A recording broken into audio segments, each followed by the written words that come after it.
apa? Dia menginginkan suatu makom sebelum saatnya. Dia ingin merasakan suatu keadaan rohani sebelum Allah menghendakinya. Dia ingin nasib berubah sebelum masanya. Itu kata kuncinya. Dan yang kedua, ciri-ciri orang yang belum dewasa secara rohani, belum matang secara spiritual, dia menunda-nunda amal. Ada berapa amal tadi? 3, amal badan, amal fikiran, amal qalbu. Menunda-nunda amal sebelum menunda-nunda amal padahal ada faragh, ada kesempatan, dengan semua alasan, ya. Dan yang terakhir, tidak usah berangan-angan terhadap satu makom, beramal saja, beramal, berilmu, nanti Allah akan naikkan kita. Yang penting dibimbing oleh seorang mursyid atau guru-guru, insya Allah Allah akan naikkan kerohanian kita. Amin ya rabbal alamin.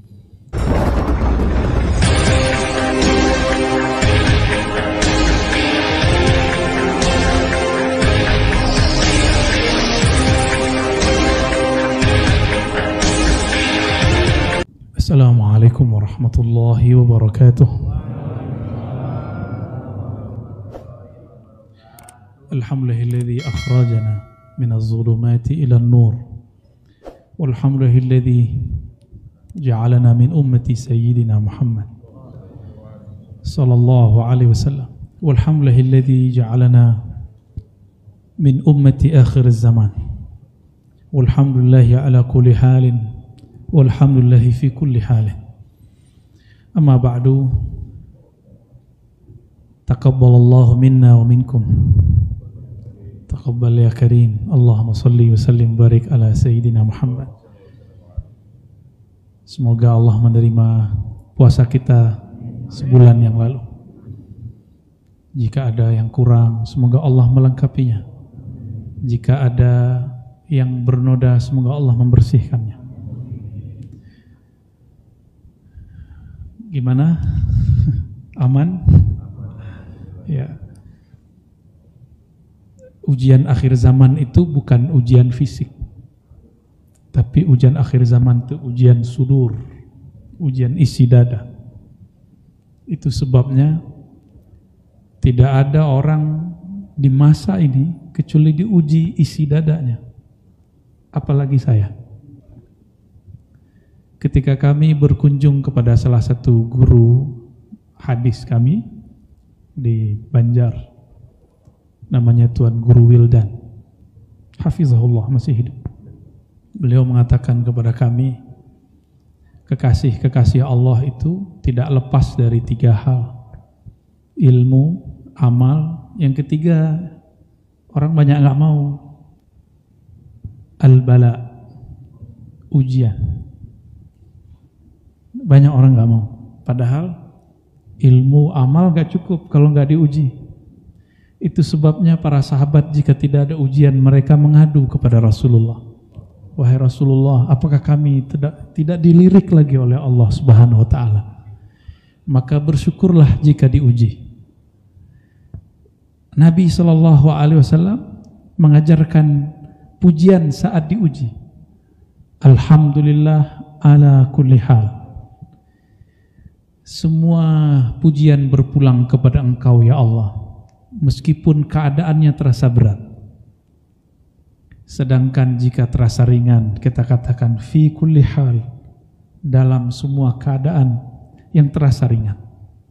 Inilah yang kemudian diriwayatkan oleh Imam At-Tirmizi, hadisnya hasan, bahkan disahihkan oleh beberapa ulama.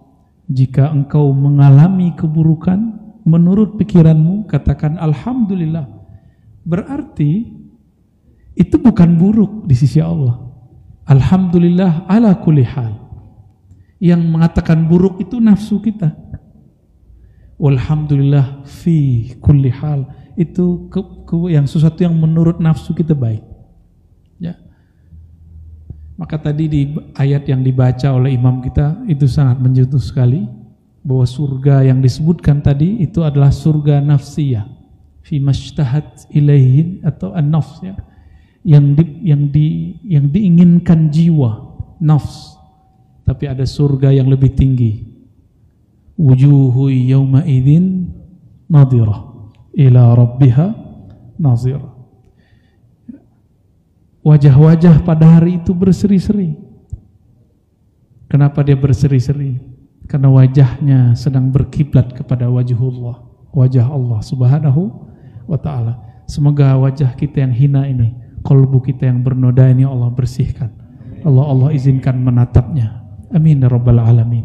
Kalau dihitung dosa mulai dari ujung rambut sampai ujung kaki ada dosa semua. Enggak bapak, enggak saya sama. Enggak ibu, enggak saya sama. Mulai dari mata, tengahnya mata, pikiran, semua ada dosanya. Maka kita enggak mungkin datang dengan ketaatan. Karena di dalam sujud pun kita lupa kepada Allah Subhanahu wa ta'ala. Di dalam rukuk pun kita lalai kepadanya. Itu sebabnya Nabi mengatakan, engkau masuk surga itu karena rahmat Allah, bukan karena sujudmu.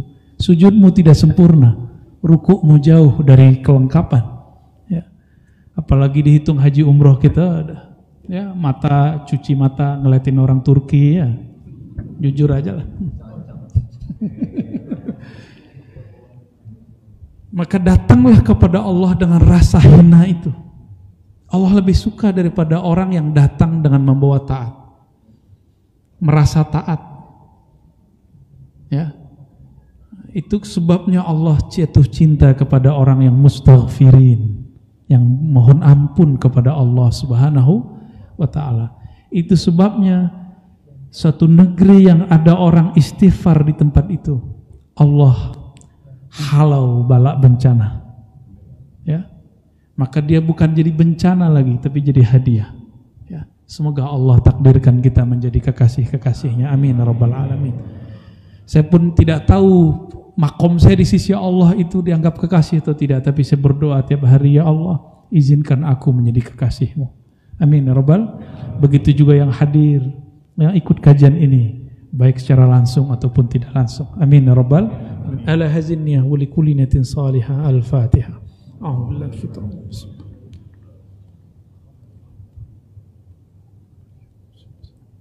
صراط الذين أنعمت عليهم. بسنادنا المتصل الإمام العارف بالله ابن عطاء الله السكندري قال: ما ترك من الجهل شيئا من أراد أن يحدث في الوقت غير ما أظهره الله فيه. ما ترك, tidaklah seseorang meninggalkan kejahilan, kebodohan dalam dirinya, syai'an, sedikit pun, sesuatu pun. Man arada, siapa yang menginginkan sesuatu terjadi, ayyuhditha, ingin khusyuk sebelum masanya, ingin sukses sebelum usaha, ingin wusul itu kesadaran, terkoneksinya hati dengan Allah yang memiliki kuasa terhadap semua hati, yang ingin merasakan getaran zikir sebelum getaran itu layak terjadi pada dirinya, yang ingin karamah sebelum karamah itu pantas berdiri pada dirinya. Maka orang-orang seperti ini belum meninggalkan kejahilan, ya, belum terlepas dari sifat jahil, sifat jahiliyah. Inilah yang disebut jahiliyah rohani. Kalau zaman jahiliyah sudah kita lewati, tapi jahiliyah rohani sampai hari ini masih banyak. Orang yang ingin viral sebelum dia diviralkan Allah, atau orang yang ingin sembunyi padahal Allah ingin membuat dia syuhrah, terkenal. Sama, kita ini bukan hamba terkenal atau hamba sembunyi. Kita hamba Allah yang maha zahir, yang maha nyata, hamba Allah yang maha batin. Apapun yang Allah mau kita ridha. Kita bukan hamba penyembah berhala namanya kekhusyuan. Kita bukan hamba yang menyembah getaran-getaran zikir. Kita bukan hamba yang mencari-cari kasyaf. Tahu kasyaf? Terbuka alam rohani, alam batin, lalu bisa lihat yang batin-batin, yang gaib-gaib. Bukan. Kalau dikasih, biarin lewat. Yang kita cari hanya Dia yang maha batin, Allah Subhanahu wa ta'ala. Hanya ridhonya yang kita cari. Oleh karena itu beliau mengatakan, ciri-ciri orang jahil adalah dia menghendaki sesuatu sebelum saatnya terjadi. Ingin Imam Mahdi keluar padahal belum masanya. Ya. Ingin ketemu wali padahal belum pantas. Ya. Ini banyak yang begitu ya. Ingin jadi wali Allah padahal belum patut. Jangan dikira Pak kalau udah jadi wali selama-lamanya jadi wali, belum tentu. Coba lihat, ada nggak orang soleh terus jadi pemaksiat? Sama. Ada orang jadi angkat jadi wali Allah, dalam sekejap Allah ganti takdirnya menjadi wali syaitan. Bisa semua. Bisa semua. Itu sebabnya Imam Al-Hasan Al-Basri mengatakan, man amina minan nifaq fahuwa munafik. Siapa yang merasa aman dari berbolak-baliknya hati, perubahan kolbu dari taat menjadi maksiat, dari ikhlas menjadi tidak ikhlas, dari mukmin menjadi munafik. Siapa yang merasa dirinya aman dari perubahan itu, apa ciri-cirinya? Disibuk dengan aib orang lain, sibuk dengan aib sahabatnya sendiri, dia lupa dengan aib dirinya. Ini ciri-ciri orang yang man amina minan nifaq. Siapa yang merasa aman daripada kemunafikan. Nah, hati-hati Pak. Apalagi sudah ada sekarang namanya TV, sosial media. Ini akan memperkeruh suasana kolbu. Akan membuat kita sering memandang orang lain, jarang memandang ke dalam diri sendiri. Padahal di Qur'annya, wa fi anfusikum afala tubsirun, surat Az-Zariyat. Apakah di dalam dirimu, diri mereka tidak memandang? Kenapa mereka memandang orang lain, tidak memandang dirinya? Allah sendiri bertanya, wa fi anfusikum afala, kenapa engkau tidak tubsirun? Tubsirun ini beda dengan tanzurun. Tubsirun ini sudah mulai dalam dia memandang dengan basar dan basirah. Tidak hanya basar mata ini. Jadi mata ini ain namanya. Itu Allah kasih sebuah perangkat di dalamnya namanya basar. Sedangkan di dalam ini kolbu Allah kasih perangkat namanya basirah. Kata kerjanya sama, tubsirun. Maka tubsirun dimaknai dua, memandang dengan mata pikiranmu dan memandang dengan mata kolbumu.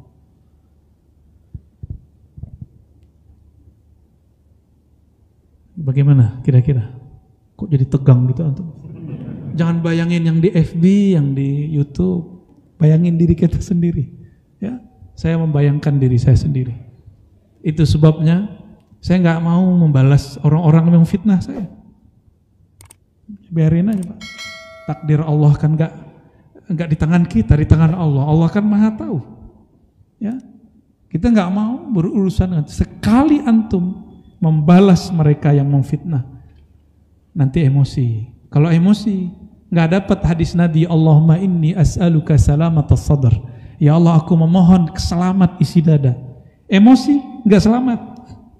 Karena salamah artinya terbebas, bara'atun, terlepas dari noda-noda isi kolbu.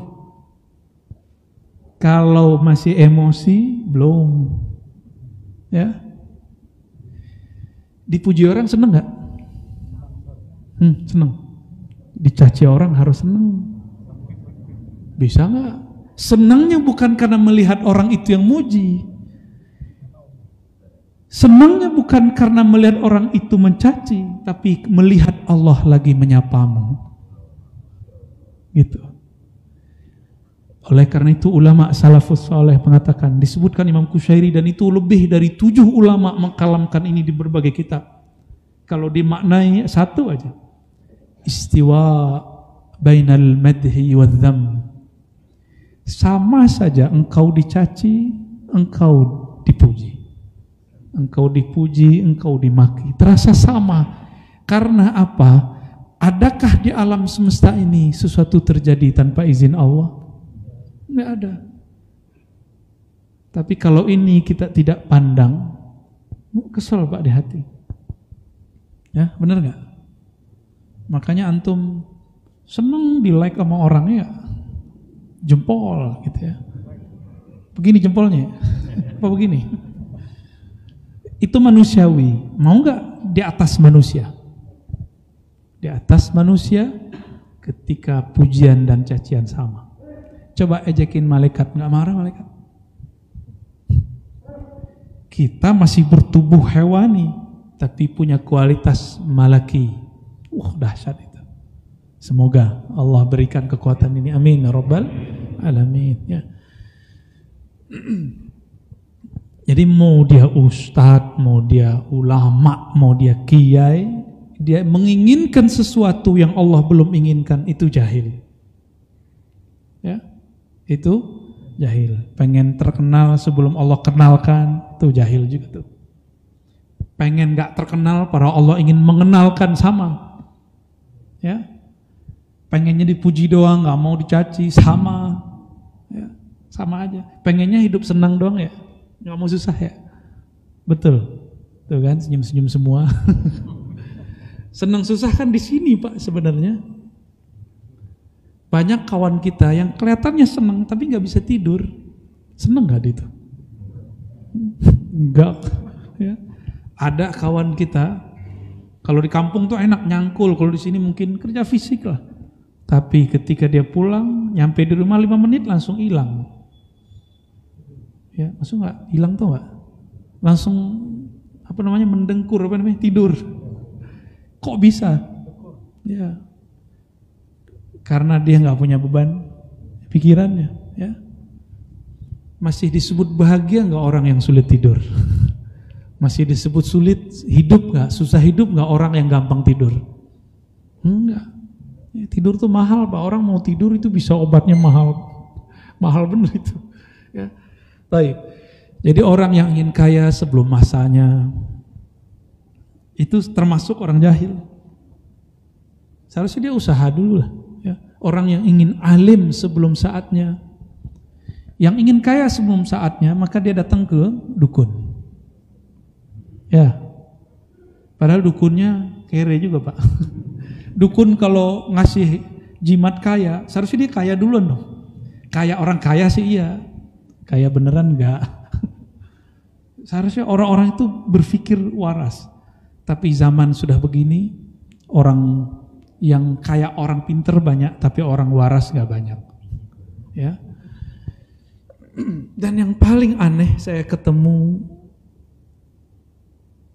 pejabat, orang berpangkat tinggi, sekolahnya juga tinggi, magister, doktor, tapi cari backup. Backupnya ada yang dukun, ada yang pakai us. Jangan disebut Pak, ntar banyak yang tersinggung lagi sama saya. Ya. Ini aneh, akhirnya doyan sama jimat supaya backup. Jimatnya dimaharin lagi Pak. Mahar jimat luar biasa. Ya. Saya sudah sebutkan hukum menulis rajah itu ada hukum mubahnya. Tapi ada saat-saat itu mengganggu bab akidah, mending ditinggal. Ya.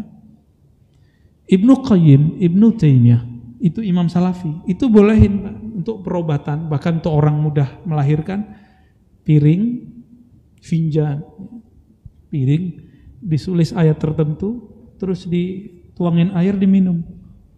Syirik gak tuh? Kalau syirik tuh Imam Salafi syirik tuh. Ibnu Qayyim menulis dalam kitab At-Tibbun Nabawi, bilang boleh. Tapi pakainya jangan sering-sering lah. Ya. Ini dikit-dikit jimat, apa dikit-dikit pakai kalung jimat. Ya, kapan bertauhidnya kepada Allah Subhanahu wa taala, ya. Saya lebih senang nih teman-teman jamaah ini baca wirid pagi sore. Kan kita ada al-wirdul latif yang diwariskan oleh Al-Habib Abdullah Al-Haddad. Ya, ada Ratibul Haddad dibaca ba'da maghrib, wirdul latif dibaca ba'da subuh. Pakai itu. Ya. Ada yang menuduh saya juga Pak, kalau saya sudah meninggalin itu, ya antum datang aja ke ribat. Di ribat ba'da maghrib kita baca Ratibul Haddad. Gak ada kita ninggalin itu. Itu ya fitnah-fitnah mereka aja lah, yang makan lah fitnah itu ya. Gak ada, kita penikmat wirid pagi sore. Bahkan ada ringkasannya kalau lagi sibuk. Subhanallah, alhamdulillah, la ilaha illallah akbar, la haula wala quwwata illa billahil azim, sallallahu ala sayyidina Muhammad, hasbunallah wa ni'mal wakil, masing-masing 100. Itu ringkas. Jadi kalau lagi sibuk cukup itu. Tapi kalau lagi bisa duduk, baca Al-Wirdul Latif, baca Ratibul Haddad. Ya. Allah berkahi insya Allah. Dan itu nggak perlu pakai ijazah khasah, cukup ijazah umum. Itu sudah boleh diamalkan. Ya, silakan diamalkan ya. Ya, nanti minta ke teman-teman Ikhwah Ribat, ada filenya sudah kita buat terjemahannya juga. Ya. Lanjut hikam kedua. Bismillahirrahmanirrahim. Qadasallahu sirrahu ihalatukal a'mal ala wujudil faragh min ru'unatin nafs. Ihalah, menunda-nunda. Engkau menunda-nunda al-a'mal, amal soleh. Amal itu dibagi 3. Ada amal badan, amalul badan, nah itu sholat, ya, seperti sholat, tasbih, itu amal badan, termasuk qaul ya. Ada amal fikiran, tafakkur. Ada amal qalbu, zikrullah. Kita bagi 3 ya. Amal badan, amal fikiran, tafakkur, amal qalbu, zikrullah. Ya. Ihalatukal a'mal, engkau menunda 3 amal ini. Nah, kalau amal fikiran ngaji, ini antum lagi amal fikiran. Plus amal qalbu, karena kitabnya kitab qalbu. Jadi sudah dapat 2 ilmu sekaligus. Ya. Makanya ada daya tarik sendiri ngaji hikam itu. Karena yang bermain qalbu, bukan lagi fikiran. Kalau fikiran nanti tanyanya mana dalilnya. Ini kitabnya Makano ya. Mau baca, alamannya ada barisnya nih. Ada harokatnya kalau mau baca, terjemahin sendiri ya. Ini kitab, dulu saya menghafalnya beberapa, tapi saya nggak paham-paham. Ketemulah seorang mursyid, negur saya. Kata beliau, hazal kitab ya Razi, laisa kitabul hifz. Laisa bi kitabil hifz, pakai ba malah. Ini kitab Razi, bukanlah kitab hafalan. Hadza kitabuz dzauq. Ini kitab dunia rasa. Rasa apa? Dzauqul qulub, rasa yang ada di dalam kolbu. Jadi nggak bisa diterka-terka maknanya. Jadi orang yang bisa menjelaskannya karena dia melaluinya. Gitu. Itu sebabnya mau antum doktor, mau antum nyantri 1000 tahun, tapi kalau nggak pernah suluk itu menempuh jalan rohani, apapun thariqahnya. Mau thariqah Qadiriyah, Naqsyabandiyah, Syadziliyah, lebih afdal karena kitabnya Syadzili. Tijaniyah, apapun thariqahnya. Khidiriyah, ya, Rifaiyah, Ghazaliyah, boleh apa saja. Nanti akan merasakan yang ada di sini. Dan kami bertahun-tahun mencari pola-pola itu, ketemulah polanya. Dan saya baru ketemu polanya tahun 2020, sebelum Ramadan. Berarti ini Ramadan keberapa nih? Dulu nih jujur Pak, saya buka kartu ya. Dulu setiap ngaji hikam, kepala saya pusing dulu. Ini baca dulu syarah yang ini, baca dulu syarah yang itu, syarah ini puluhan. Akhir bingung-bingung sendiri. Ngerti teksnya secara akliyah, tapi tidak merasakan secara ruhiyah.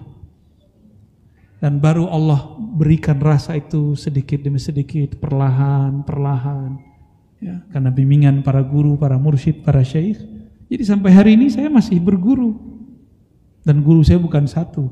Ya, banyak mursyid kita. Setiap kali saya ke kota mana, saya cari guru. Ya. Jadi antum jangan berguru ke satu orang atau satu model, harus banyak gurunya ya. Ya. Tapi untuk tarbiyah ruhiyah, jika belum bisa memilah-milih, cukup satu guru, mursyid. Tapi kalau antum sudah matang secara rohani, boleh berguru kepada aktsar min wahid, ya lebih daripada seorang mursyid. Ihalatukal a'mal, engkau menunda amal-amal ala wujudil faragh, sedangkan engkau mempunyai waktu yang luang. Min ru'unatin nafs, ciri-ciri ada kekacauan dalam dirimu. Jadi ciri-ciri orang yang labil, ciri-ciri orang yang belum matang secara rohani, ciri-ciri orang yang masih childish, kanak-kanak, walaupun tubuhnya sudah menua, rambutnya sudah mulai putih, ya, kulit sudah mulai mengkerut. jalan sudah mulai lelah, udah gampang capek, tapi rohaninya masih muda, masih anak-anak. Apa ciri-cirinya? Suka nunda-nunda beramal, suka nunda amal badan. Jadi jangan hanya dipikirkan sholat 1000 rakaat sehari, jangan. Tapi ini juga berkaitan dengan ilmu. Ya, antum sekarang ini lagi beramal. Ini enggak, bekerja keras enggak pikirannya, kolbunya? Benar ya? Tapi kalau dijawab pakai kolbu, ringan. Itu sebabnya kita baca Fatihah. Karena Fatihah itu membuka ranah kolbu. Kolbu kita nanti akan bisa merasakannya. Nah, tapi kalau pakai ini nanti mengkerut dia. Apalagi nih gitu. Ya. Kenapa saya memberikan contoh-contoh? Supaya kita memakai memori, dan memori itu adanya di kolbu. Nah, contoh, ada kawan saya ngomong begini, coba kalau saya kaya, ya, nanti saya akan sedekah banyak-banyak, bangun pesantren banyak-banyak. Ya, betul, Allah kasih dia kekayaan. Apa kata dia? Coba saya lebih kaya lagi. Ya, begitu ngomongnya. Nanti saya akan bangun, enggak juga kunjung bangun. Paling cuma ada orang buka ini sumbangan tepi jalan, itu pun masih cuma 5.000. Ngata-ngatain lagi, ngalangin jalan. Ya walaupun sarah sih secara hukum kan, ngambat jalan, tapi secara uruf tradisi kayaknya kita masih berat ninggalin itu ya. Semoga pengurus masjid sini nggak begitu, aman ya. Dulu juga ada kawan kita ngomong begini, Kiai masih hidup. Coba kalau saya tinggal dekat Kiai, saya akan ngaji tiap hari. Dilalah Allah kasih dari rezeki, rumahnya gak jauh dari Kiai, cuma 1-2 kilo. Apa kata dia? Aduh, coba kalau kerjaan saya gak sesibuk ini. Ada lagi Pak. Mau kapan lagi nih? Ini saya mau tanya sama antum, kalau rajin kerja, yang tebal dompet, benar nggak? Yang banyak rigidnya dompet ATM kita. Ini hitung-hitungan manusia. Orang yang rajin kerja, berangkat pagi, pulang sore, meeting sampai besok, sampai keluar kota kemana-mana. Allah kayakan saku kita banyak, benar. Sama orang-orang yang mengejar ilmu ini, kemana aja dia kejar, Allah akan kayakan kolbunya. Ya. Allah akan, badan capek, tapi coba rasakan, antum taklim selama ngaji nggak akan terasa capek. Tapi nanti kalau nyampe di rumah, betul capek lagi. Nggak apa-apa.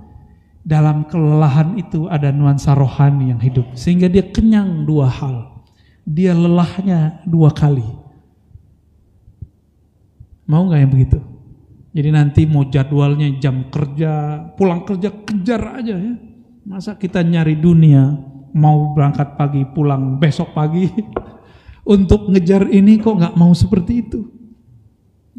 Dulu ada kawan saya juga, ini kawan kita semua ini perjalanan rohani. Karena sesama kita suluk, sesama menempuh jalan rohani, Nabi mengatakan al-mu'min mir'atun li akhi. Seorang mukmin akan menjadi cerminan saudaranya. Maka saya berkaca terus. Ya Allah, ini terjadi di temanku. Sekarang terjadi padaku. Begitu aja bolak-balik. Ya takdir itu kan muter aja, Pak. Muter aja. Kawan kita ngomong dulu gini. Kalau aku nanti pensiun, cari rumah dekat pesantren atau dekat masjid, nanti cari ustadz tahfiz mau ngafalin Quran. Bener pensiun Pak. Nyari guru ngaji? Enggak. Terus ngapain? Enggak tahu deh. Tapi katanya sibuk nonton TV, menonton YouTube. Ya. Ini ternyata emang manusia itu suka nunda gitu. Tanda kedewasaan rohani belum ada.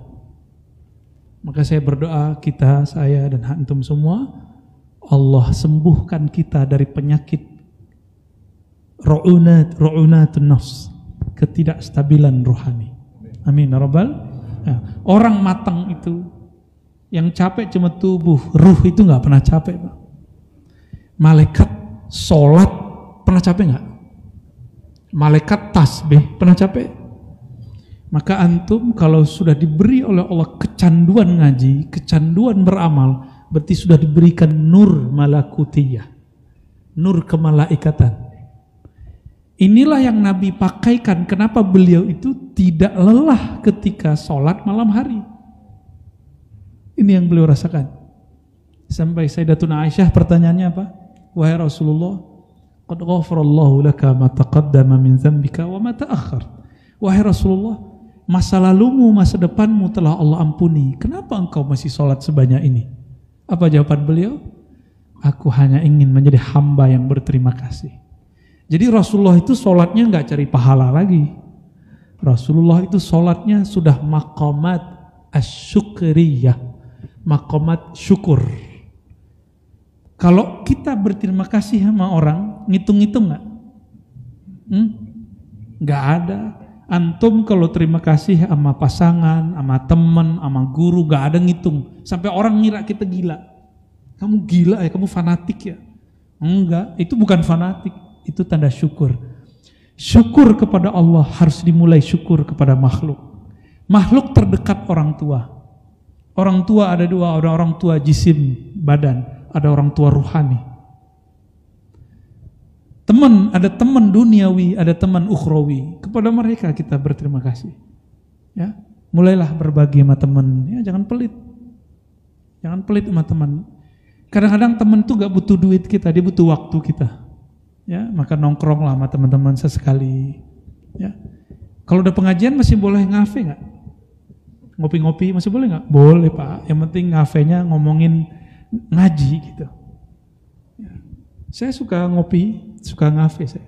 Tapi kalau kita ngumpul, kita nggak ngomongin yang di FB itu Pak. Ya, kita ngomongin Allah dan Rasulullah Sallallahu Alaihi Wasallam. Alhamdulillah. Ya. Jadi siap untuk tidak mengundur amal. Kalau ada ustadz, kiai masih di Jakarta sekitar, kejar, ya.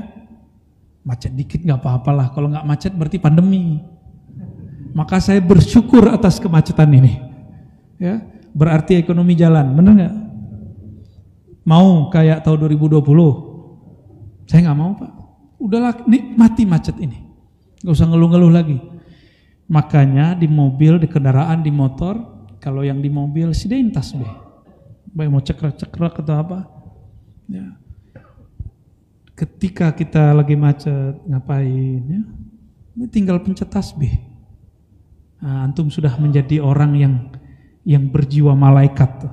Gak usah mundur dulu pagi sore. Pagi sore itu kan waktu untuk badan ini. Malaikat kan gak ada pagi, gak ada sore sama dia. Ya, malaikat itu ketika dia berzikir subhanallah bihamdi subhanallah azim, dari awal dicipta hatta al-yawm, hatta hadzal lail, sampai malam ini dia nggak pernah berhenti. Kenapa kita baca subhana rabbiyal azim? Karena malaikat melengkapi wa bihamdi. Jadi antum kalau baca subhana rabbiyal azim, malaikat nyahut kiri kanan kita, bahkan ada yang turun dari langit wa bihamdi. Dan Nabi SAW mengatakan, orang yang baca subhanallah bihamdi, subhanallahil azim, ghurisat lahu syajaratun fil jannah, maka Allah tanam bagi dia pohon-pohon surgawi. Kalau ditanamkan pohon untuk kita, tanahnya punya kita bukan? Ini yang disebut ulaika humul warithun. Orang-orang itulah yang disebut pewaris surga Firdaus. Jadi ciri-ciri ini kita kasih tahu, ciri-ciri pewaris surga. Dia zikir pagi dan sore. Dia bahkan zikir di setiap kesempatan dia bisa berzikir. Ini disebut waris. Waris surga. Kok disebut waris surga?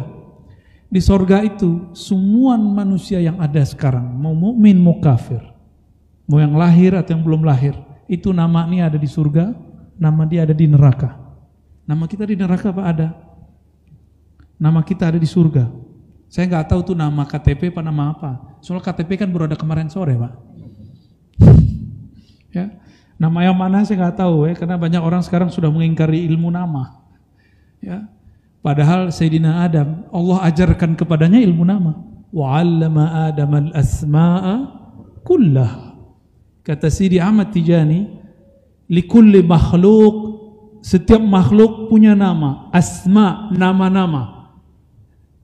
Asma aliyah wa asma nazilah. Ada nama-nama langit, ada nama-nama yang tinggi, ada nama-nama rendah, bumi. Contoh, ada mungkin manajer, direktur, karyawan, itu nama.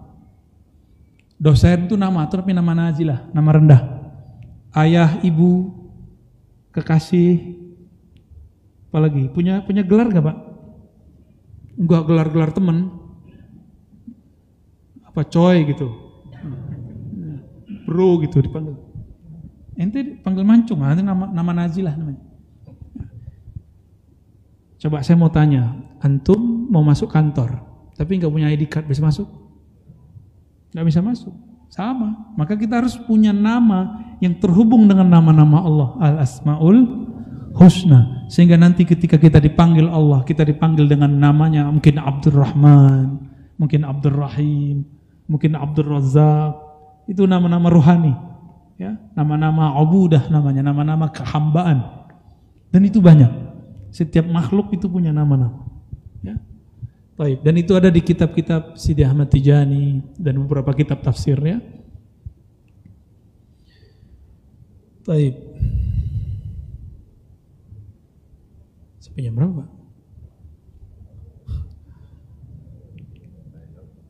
Nah, satu lagi ya. Habis itu tanya jawab. Emang masih ada tanya jawab? Qala radhiyallahu ta'ala anhu wa qad sallallahu sirra la tatlub minhu an yukhrijaka min halatin liyasta'milaka fi ma siwaha fala aradaka lista'malaka min ghairi ikhraj.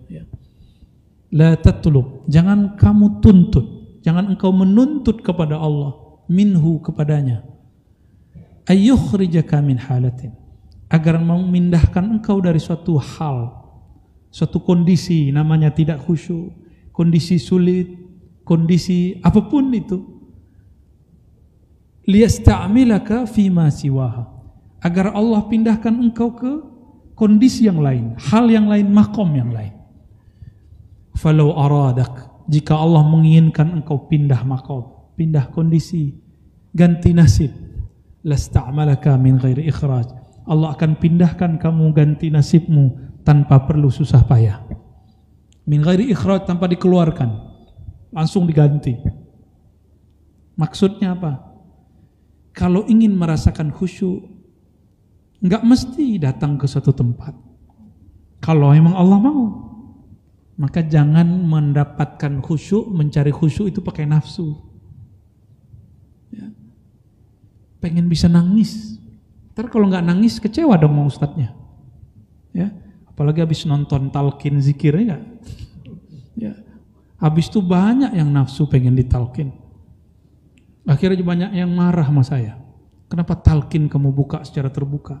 Loh enggak, itu bukan terbuka, itu orang-orang yang datang dari banyak provinsi, di tengah bukit, tengah gunung. Saya tidak terbuka itu gitu, ayo talqin sini, enggak. Itu orang-orang yang sudah Allah pilih, datang jauh-jauh, ya, ada yang datang dari dekat waktu itu. Maka coba antum tanya teman-teman saya di Ribat, banyak orang minta talqin, kita bilang ada mursyid di kampungmu, datang ke sana. Ada guru zikir di tempatmu, minta zikir kepadanya. Kita nggak pernah ngambil lapak mursyid, Pak. Itu nggak lapak mursyid, ya. Makanya ada beberapa mursyid malah marahin saya lagi, gara-gara kamu tuh, karena kamu tuh. Loh kenapa Pak Kiai? Karena kamu saya nggak tidur setengah bulan. Loh kenapa Pak Kiai? Itu orang minta zikir mulu katanya. Tuh serba salah saya Pak. Baik. Jika Allah ingin memasukkan nama ke dalam kolbu, nggak perlu susah. Kadang lewat video juga tersentuh. Kadang ketemu guru aja nggak tersentuh, ya. Apakah pilihannya dekat dengan guru atau jauh? Dekat atau jauh itu ada baik ada buruknya. Antum dekat dengan guru, ujiannya lebih berat karena akan melihat sisi manusiawi guru. Kuat nggak? Yang kita bayangkan guru suci, bener nggak? Mana ada guru suci, Pak? Nggak ada guru suci kecuali Rasulullah dan para nabi sallallahu alaihi wasallam. Ya. Maka Imam Junaid ditanya, hal yaznil wali? Apakah wali bisa bermaksiat? Maksiat yang paling besar. Berselingkuhkah? Hatinya tertarik. Kata Imam Junaid, kalau Allah berkehendak, tidak ada yang mampu melawannya. Itulah takdir Allah. Qadaran muqtadirah. Apa maksud Imam Junaid? Jangan pernah mengkultuskan guru. Ya, jangan pernah mengkultuskan mursyid, Habib. Coba tanya sama Habib mana aja, Pak, pasti sepakat sama kalam saya. Coba tanya sama kiai mana aja, pasti sepakat sama kalam saya, bahwa yang suci itu cuma para nabi. Ya, Ibnu Taimiyah saja, Imam Salafi, masih bilang para nabi berdosa, tapi dosa kecil. Ada yang berani nggak ngomong seperti Ibnu Taimiyah? Di Majmu' Fatawa jilid 4 dia mengatakan, Al-anbiya ma'sumuna minal kabair dunas saghair. Para nabi itu dijaga dari dosa besar tapi bukan dosa kecil. Karena dia menemukan di dalam Al-Qur'an Allah mengatakan kepada Nabi Muhammad, "Wastaghfir li dzanbik." Hai Muhammad, mohon ampunlah terhadap dosamu. Berarti Nabi Muhammad punya dosa dong, kata Ibnu Taimiyah.